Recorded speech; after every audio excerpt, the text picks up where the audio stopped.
Welcome back mga kaaldab. Ito na naman po ang inyong lingkod, si Mr. Destiny at magbibigay tayo ng pinakamainit na update po ngayon sa social media. Maraming nakakapansin mga kaaldab, lalo na po ngayon na ang pagbabalik ni Mengay parang hindi na siya yung nagiging front.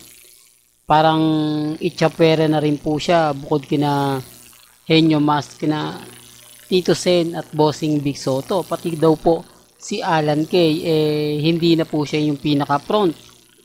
Marami nakakapansin nito. Hindi lang po ako siguro, karamihan po ng mga Armin at main fanatics na mababasa nyo naman po sa mga komento. Dati, ang paborito nilang nasa front, si Mengay. Di po ba? Pero ngayon, Atasha Mulak na. Di po ba? Lalo na po dito sa pangalawang photos na ipapakita ko po sa inyo. Si Mengay nasa baba na, di po ba? Halatang halata po na may kinikilingan na nga po. Dapat nga po talaga si Mengay yan. Di po ba? Dahil alam naman po natin na si Mengay at si Ryan talagang matatagal na dyan. Pero bakit yung baguhan pa? Di po ba? Mas kitang kita po dahil may mga ano na nga po ba? Ito yung pinapaliwanag ko mga kaaldab na tinatapos na lang siguro ni Menga yung kontrata niya. Siguro hindi na talaga maganda yung kumbaga turing sa kanya ngayon ng TV5. Pansin nyo po ba? Kasi si Atasha may show sa TV5 di po ba? Ganon din si Miles. Kita nyo naman po kay Miles, todo promotion nila. Pag simula ng 8 Bulaga, mapapanood mo na agad yung teleserye ni Miles Ocampo. Tapos eto naman sa pinaka frontline si Atasha Mulak. Kaya nga po nagtataka tayo bakit daw ganon. Mr. Destiny, ano na nga ba nangyayari? Parang kumbaga kakaiba na. Ito yung pinapaliwanag ko na kumbaga si Mengay kasi ano na siya, yung tipong naghahanap na lang siguro ng papalit. Kasi, kumbaga kahit si Alan Kay, medyo dumidistansya na po sa kanya, no? Pansin nyo po ba? Pero kaya ng sinabi natin, kapag ka nasa 8 Bulaga lahat yan, puro kwela. Pero, sa labas, dun mo may kita yung totoong galawan, Gaya nga po namang sinasabi nila, ako, bumabase rin po tayo, sa mga nakikita natin. Mas pinapasikat nila ngayon sina Atasha at si Miles. At ito pa po talaga yung totoo. Mas mahaba na nga po ang oras nila Atasha ni Miles kesa kay Mengay. Real talk to, baka sabihin na naman din ako, hindi na naman, gumagawa ka na naman ng issue. Kung legit dabbercads ka at talagang nakatuto ka lagi, masasabi mo nakakampi ka sa akin. Pero kung Armin ka at main fanatics, syempre, hindi ka sang-ayon sa sinasabi ko dahil si Menga yung naiipit Parang si Menga nga po talaga yung gumagawa ng paraan para sumikat sila Miles at si Atasha. Kasi andyan nga si Menga pero hindi siya yung pinaka-front. Ang pinaka-front nila si Atasha at si Miles. Although sinasabi ng iba hindi kasi si Menga panay absent Kumbaga, hindi katulad nila Miles at ni Atasha, talagang laging nasa 8 Bulaga. Talagang binibigay nila yung performance nila sa 8 Bulaga. Hindi po ganun Kasi si Mengay, pagka nasa 8 Bulaga, talagang todo bigay siya Yung performance na pinapakita niya ay sulit na sulit. Hindi po katulad minsan nila Miles at ni Atasha na pagpapakyut lang po yung ginagawa. Hindi katulad ni Mengay na energetic. Ipapakita sa'yo, ipararamdam sa iyo kung paano, pero siya pa po yung nawawala ng oras. Although sinasabi ng iba, okay lang yan Mr. Destiny kasi bayad naman si Main kahit hindi siya gaanong lumabas sa telebisyon, kahit hindi siya ganong magpakita, importante bayad po ba? Pero yung pinaka rito kasi yung kumbaga kapag lagi ka nakikita, mas tatatak ka sa mga netizen, mas tatatak ka sa mga viewers na yun nga po yung ginagawa nila kay Atasha. Talagang binibuild up nila. Real talk mga kalda, binibuild up nila si Atasha para nga po kumbaga lalong umingay ito at syempre para lalong sumikat. Kaya nga sabi natin mga kaaldab, wala pong pumapalit kay Mengay sa ngayon. Nagaanap pa sila ng artista na kumbaga makikilala ng gusto. Pero hindi po galing sa ABS-CBN ha. Kumbaga siguro yung mga galing siyang ABS-CBN o GMA Network na medyo magaling na sa pag-host. Mahusay na sa pagde-deliver ng mga topic.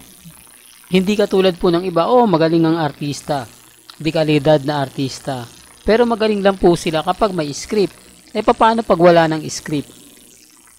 Paano pag wala na po silang na may memorize? Talagang pag pumasok ka, pag umangkyat ka sa stage, ikaw na yung gagawa ng mga punchline. Maliban lang kung may mga promotion na babasahin mo galing doon mismo sa kumbaga writer. Pero pag wala, di po ba, kamote ka. Yan ang sinasabi ko sa mga hindi po naiintindihan yung na ina-update natin. Mas malamang pa rin po yung lagi kang na-expose. Lalo na nga po sa Eat Bulaga. Katulad po ng mga sinasabi at pinapaliwanag ng iba. Kaya napakasarap nga po talaga manood ng live. Lalo na po sa Facebook at sa YouTube. Doon mo kasi makikita yung mga reaksyon ng mga netizen. Hindi po katulad sa TV na hindi ka makapag-comment, hindi mo masabi yung gusto mong sabihin, hindi mo maipaliwanag yung mga bagay-bagay na gusto mong ipaintindi sa kanila. Samantalang kung nanonood ka ng live, syempre hindi maiiwasang mag-comment. Hindi maiiwasang sabihin mong ganito, sabihin mong ganyan. Gaya nga po ng mga ilang mga netizen. Ako, kampante ako masaya. Hindi lang po dahil sa mga nakikita natin, kundi dahil po sa dami ng mga nagmamahal at sumisimpatya sa Aldab Nation. Kaya nga po, lamang na lamang po si Mr. Destiny. Inis na inis sila kapag ako'y nagbibigay ng mga update.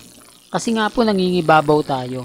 Tayo yung laging bida at tayo yung laging panalo. Sa ngayon, maging kampante lang po kayo. Kasi sa totoo lang po, mahirap po talagang mag-react ngayon. Dahil kung yung iba nagsasabi, hindi, okay lang yan.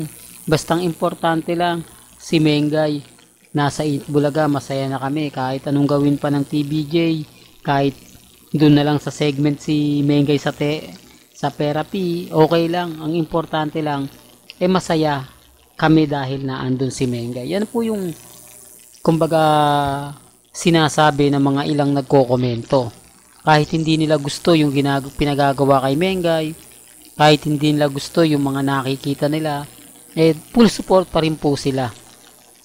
Kaya nga po yung mga nagre-react at nagko-komento na walang alam, okay lang. Kahit naman kasi ipagtanggol nila si Mengay, hindi, ano lang Mr. Destiny, ganto ganyan. Wala naman pong pilitan. Hindi naman po tayo namimilit at never naman po tayong namumwersa na paniwalaan nyo si Mr. Destiny.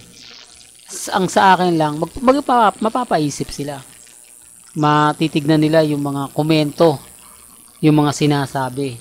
At sila na rin makapagsasabi na hindi na ganun ka ingay, hindi na ganun ka bango ang pagtanggap kay Maine Mendoza. Dahil panay absent nga po ito.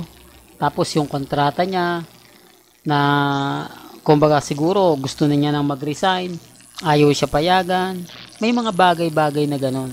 Kasi anniversary ng Aldab, ng Eat Bulaga, hindi ka pumunta Doon pa lang malaking sampal na yon. Kaya nga po yung iba sinasabi na, oo nga, kasi pag anniversary kailangan matik na naandun ka. Kung konti na lang kayong Eat Bulaga, mabibilang na lang kayo, tapos yung importanteng araw pa, doon ka mawawala. Real talk. Kaya nga po, malungkot na may mga ganitong kaganapan tayong napapanood at nakikita. Well, hanggang dito na lang po ang ating latest updates. Kaya kung gusto nyo pa po ng pinaka-latest at sariwang update, abay tumutok lang po kayo dito po sa channel ni Mr. Destiny para updated po kayo sa mga latest at sa mga bagong video po na ilalabas po natin maya-maya lang. Kaya kung bago ka lang sa channel na to at isa kang true-blooded Aldab Nation na nagmamahal kina Mengay at Isoy, tama po ang channel na pinuntahan mo. Kaya consider na po kitang bagong subscriber. At huwag mong kalimutang i-share ang mga video po natin sa mga mamis, sa mga titas, at sa mga senyor. Hanggang sa muli, salamat po sa panonood at pakikinig.